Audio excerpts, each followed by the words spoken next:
By what means, Mr. Matlala? For example, I would not call Mr. Mutsumi and say, please loan me or my company 5 million rand. So you are not answering my question. I'm not asking by what means, which is by means of a telephone call to him. That's not what I'm asking. For me, Chairperson, to answer that question, I think if you say why I ask the money, then I will be able to answer. But how, I don't understand. The why is probably so as to get money from him for whatever purpose. Yes. But why him? How did you come to choose him to get a loan from him? So I'm still asking how. I'm still asking how, and I'm insisting on an answer, please. He's a businessman, and then I know that. Did you know him? Did you know him before? Yes. How did you know him? Through Mr. Msibi. So you approached him because you happen to know him? Yes, I know him, yes. Okay, thank you. Does that answer mean that you socially knew him, you interacted with him? Yes, I did. Before you asked him for a loan? Yes. Okay, thank you. As a matter of interest now, seeing as you are not that close to him, you socially interacted with him, and as the chair asks, because I'm sure if I were to approach him for a 5 million rand loan, he's unlikely to grant me. My question is, did you have to put up a security for that loan? No, or I didn't. he took you on your word and it was by faith? Yes. So you didn't secure that, he didn't secure that loan at all, repayment of that loan? No. He trusted you that you will repay it? Yes, and I did. Okay. And CAT VIP services did not provide any security services to him or any of his business entities? He also has a security company. He also has a security company. Yes. So is that how you know him, that he's in the security business? No, I know him because he used to visit Mr. Msibi a lot. Him and Mr. Msibi were very close friends. And you came to know him because at one point you were all at Mr. Msibi's place? Yes, more than one occasion, yes. Thank you, Commissioners. Can I just ask a question whose answer may be obvious, but let me ask anyway. This loan that you approach him for and he gives you, was this after you had been awarded the Medicare? Before or after you'd been awarded the Medicare contract? It's before. It was before it was awarded. Yes. So the decision hadn't been made yet and you hadn't been told that you're successful? It was not for the Medicare contract. Okay. It was for another business, not Yes. Medicare? Yes. All right. Thank you. But Mr. Matlala, you said it was 5 million towards the end of 2024. If the Medicare contract was awarded in June 2024, then it must be after. No, it's before. Maybe I'm confusing the days, but I know for sure it's before. So it was early 2024, not late 2024? Yes, maybe, but it was before. That I know for sure. And that can be resolved immediately by the loan agreement that you say it's written? Or even with the bank transactions. The transactions bank statements, themselves. yes. You have, and I take it then in response, in your supplementary statement in dealing with 2.5.2, you attach here to as an extra, whatever, that loan agreement. You have indicated you're in a position to provide us with that loan agreement. Yes, I will. Yes, so I'm suggesting that it be an annexure to the part in the supplementary affidavit where you are dealing with this loan. Okay. Thank you. Then if we move on to paragraph 2.5.3, this one required you to once again comment and speak to your relationship with Mr. Mike van Wyk. You deal with that at your paragraph 20. My relationship with Mike van Wyk is a subject of a matter that is pending before court, and as such, I'm unable to comment on this question. I do not wish to incriminate myself, as Mike was a CEO of my company, Medicare, the very same company that had a contract with SAPS. I therefore claim my right to not incriminate myself. Just to check my understanding, as CEO of Medicare 2420, Yes. that is the company that was awarded the contract, that concluded the SAPS contract. Yes, that's true. I'm correct that Mr. van Wyk is not one of the accused in that matter. He's not charged? He's a state witness. He's a state witness? Yes. Okay. Now, you say, do you have a relationship with Mr. Van Wyk other than as a CEO of Medicare? And I ask this question because of how you start your paragraph 20. You say, my relationship with Mr. Van Wyk is a subject of the matter that is pending before court. So if your relationship is in his capacity as CEO, that I would take it doesn't suggest you are friends, but your friendship, if any, with Mr. Van Wyk is not a subject of that criminal case. I don't know if I'm making sense. Would you agree with me? Can you please clarify? I'm trying to understand which relationship of yours with Mr. Van Wyk is a subject of a matter that is pending in court. I say to you, I can appreciate that if, as a CEO, you are the chairman of Medicare 24, of the board, yes? Yes, that's correct. So that relationship, I can understand how it becomes part of the criminal case pending before court. But if you were also personal friends, are you suggesting that even that particular relationship is also part of the criminal case? Is a subject of the criminal case? No, it cannot be. Yes. So what other relationship besides him being a CEO did you have with him? He was never my friend. It was a business-related relationship. Now, outside of Medicare 24, did you have any other dealings with him on a business level? Yes, I did. What businesses did you have? What was his security? Let's start with you. Yours was VIP? Yes.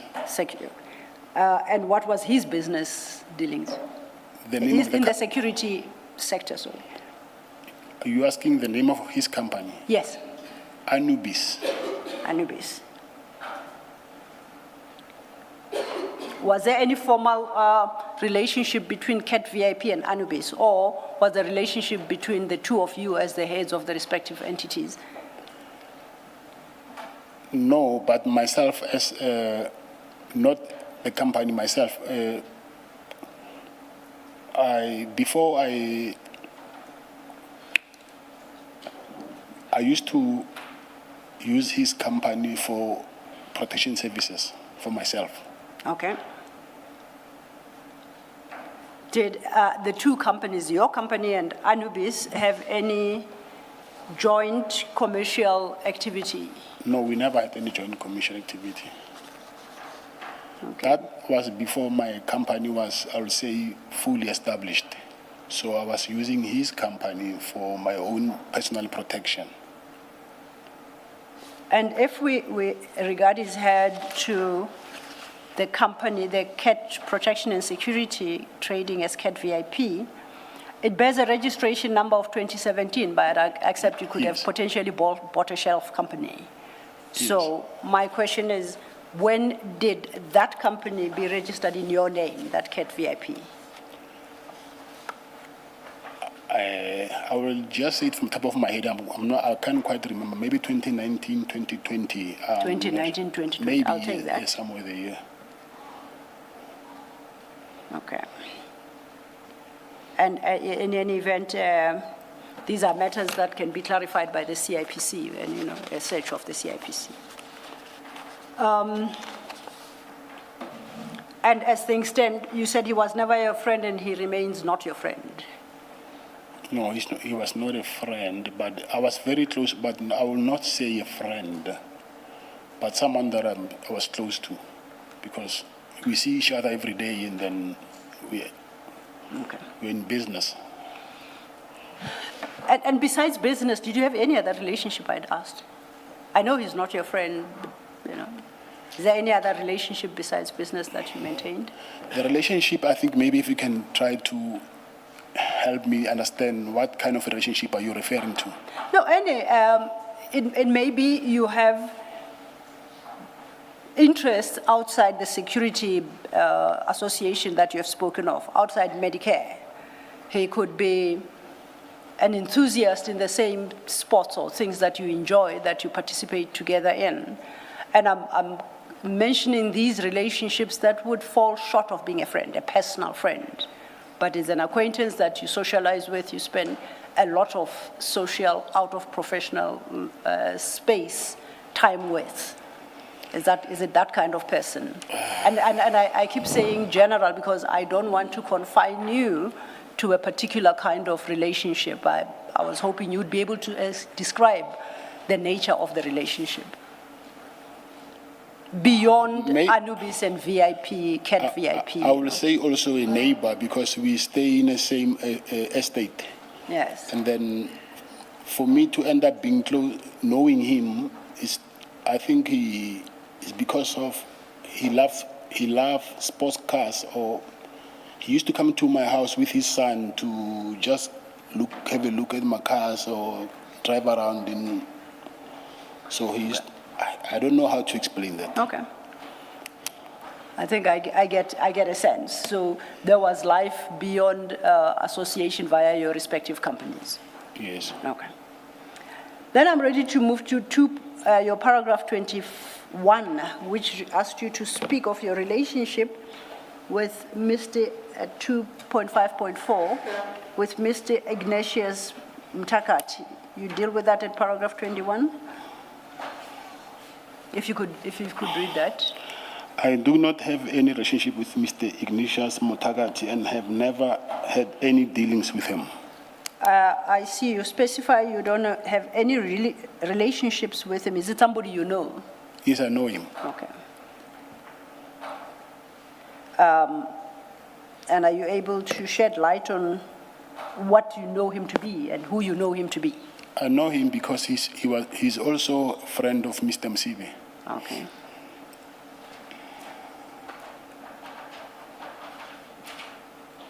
Then we continue then with your paragraph 22. You are dealing with what's requested at paragraph 2.5.5. And here you are requested to speak to your relationship with Mr. Andrew Boy Mtetwa. You deal with that at paragraph 22? I do not have any relationship with Mr. Andrew Boy Mtetwa and have never had any dealings with him. And then similarly, as with the previous question, is this somebody you know, though? And if so, how do you get to know him? He's also a friend to the late Mr. Msibi. Okay. But he's not somebody you struck a friendship or relationship with individually, I don't. Separately. That takes us then to your paragraph 20. Does that mean, in respect of both, that it's people that you have met? You Yes. don't have a relationship with them, but you have met them? Yeah, yes. Okay, so you know who this person is? Yes, I know them, yes. Thank you. Thank you, Commissioner. We are now at your paragraph 23, Mr. Matlala. There you are responding to the issue raised at paragraph 2.5.6 of the notice.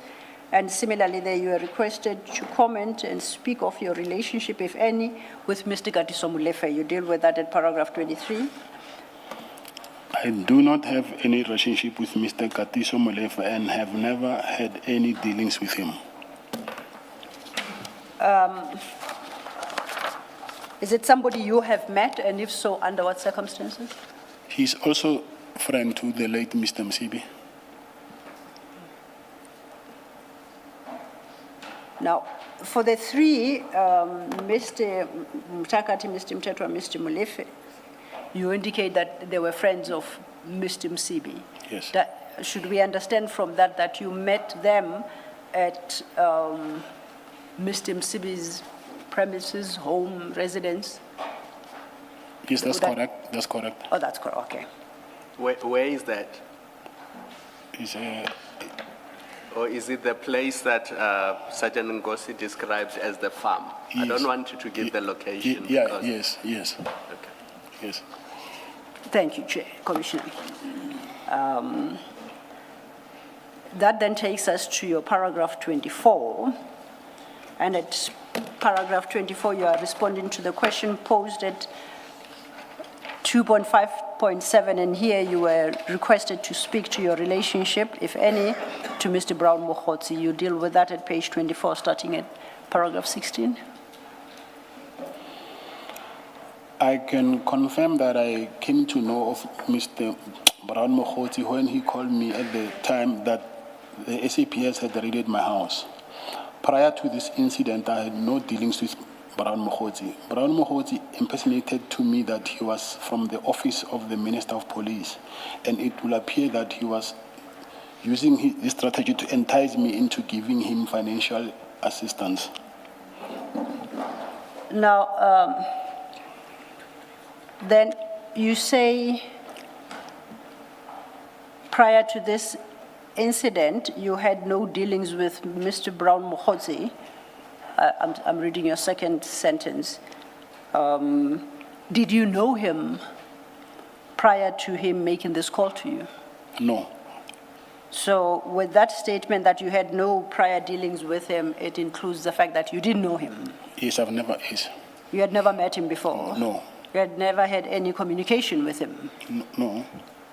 Now, the raid at your house, if I understand it correctly, was the 6th of December 2024. Yes. So that is the operative date. And you indicate here that he called you at the time that SAPS raided your house. Not the day, I think I'll say, the raid was on Friday, I remember. Yes. He called me, I think, on Sunday, 2 days Okay. after, yes. So when you say at the time, you mean within a period around the date of the raid yes. itself.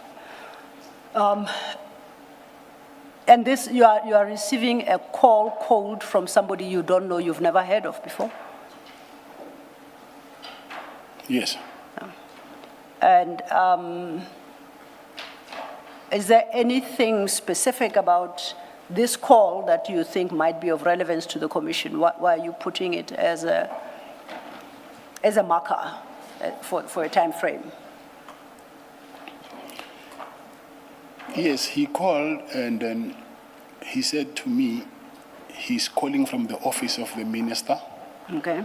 And then he's here to help me to open the case against the police. Okay. So I will say this, let me just go back and say why was he saying this? Because the following day, on Saturday after the raid, I was not sure whether those people are the police or not because they were wearing balaclavas. And then they took my cell phones and my company firearms and my personal firearm. So I thought I was robbed. So I went to the police station the following day. And then I wanted to open a case. So when I was busy giving the police the statement, and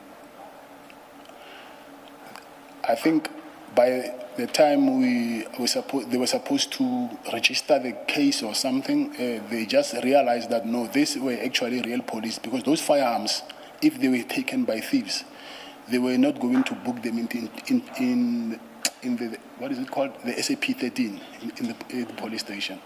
So by then now I knew that those were police because of they booked in my firearms, but still they did not register my case. Okay. So it was on Saturday when I went to open a case the following morning. So on Sunday, Commissioner, you know, some of the things that I wouldn't want to comment on. I want to proceed with this testimony, but let me please not mention some of the things. Maybe in my supplementary affidavit, I don't know how we will deal with it. But let me just proceed, and then you will tell me where you need clarity, and then we can take it from there. Yes, go ahead. Yes. On Sunday, when he called me, he said he wants to help me in regards with opening a case against the police. And then I was interested because I wanted to open a case of harassment. And then that's when I got to know of him. And then especially when he said he's from the Minister of the Police. And then because I know that there by the police station, they refused to open a case against the police, then he was willing to assist. So what I think when they came for the second time for the raid, he asked money from me. He said he wants to bring experts from the police to do the investigation to find out who are these people who came to my house. But by then he wanted money. And then, yes, I gave him that money. I think it was 20,000, I think. He said we must book accommodation for those investigators. So that's when he started to raise a red flag for me that why would the police need money to do an investigation? But anyway, I gave him the money. And then when the police now came to my office, raided my office, and went back to my house looking for me because of they were supposed to charge me because I was not supposed to have a spare key of my office where I keep my firearms, which I did not know that is unlawful. So they said they wanted to arrest me for that thing. So they came to my house to arrest me for that. So, but I was not at home. So on my way to my house, I found out that the police are there already. My wife called me when I was on my way home, said the police are here, they're looking for you. But what worried me is the police were wearing balaclavas again, and then, but I'm supposed to be charged for a case of having spare key of your own safe. So I had my own suspicions that something must be wrong here.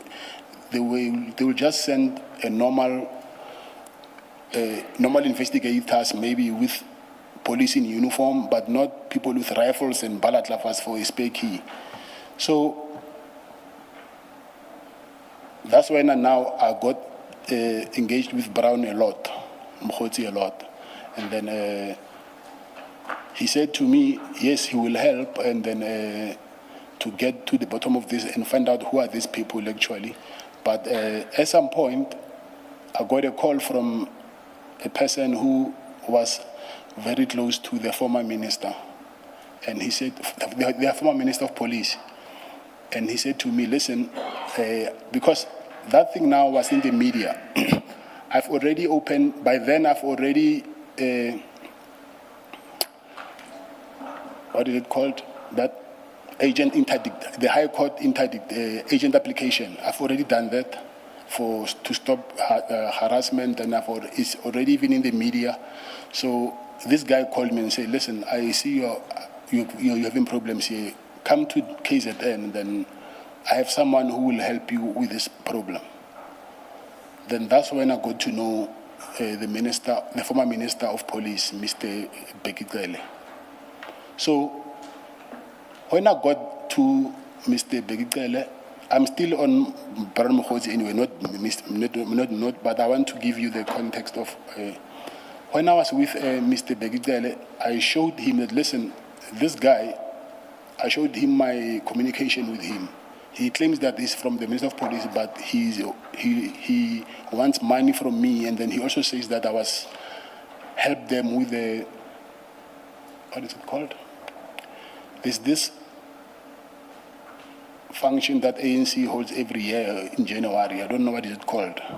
So, but he wanted money for that also. So, and then that's when the former Minister of Police said to me, you know what, continue giving this guy money. Maybe if you do that, then he will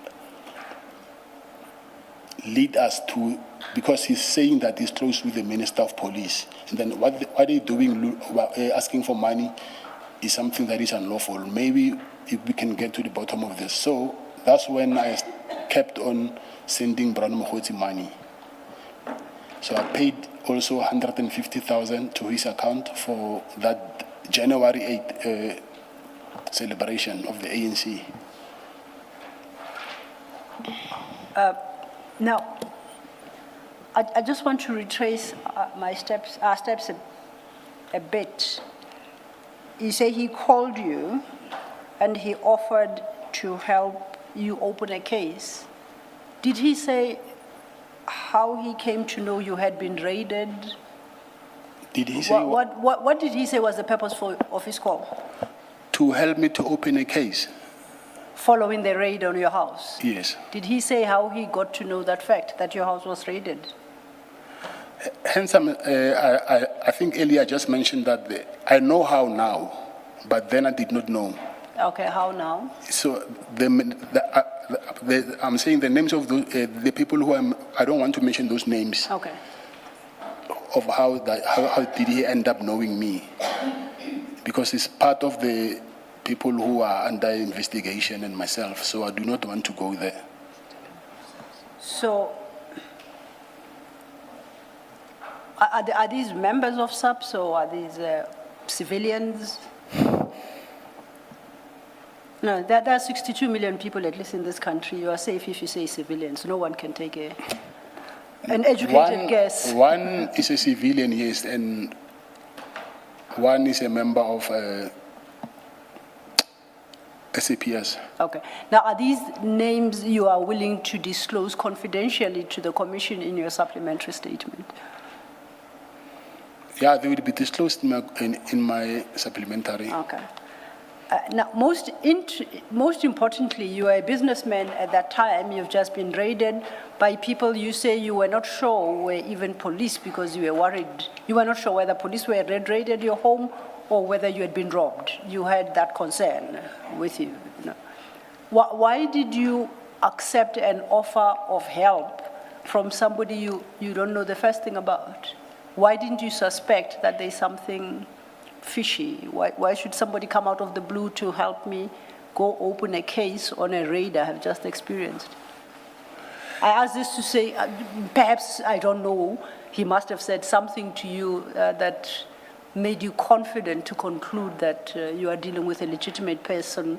And if he did, what that something could potentially be? What could he have said to you?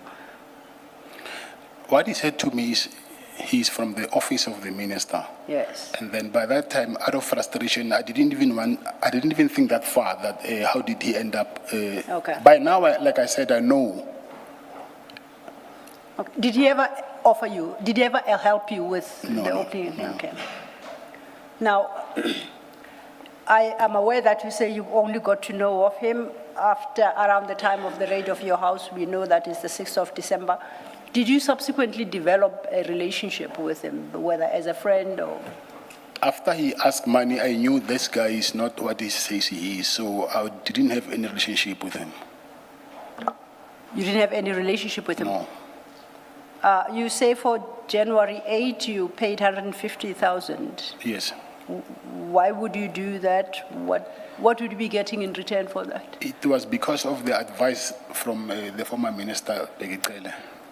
What would have been the purpose of paying 150,000?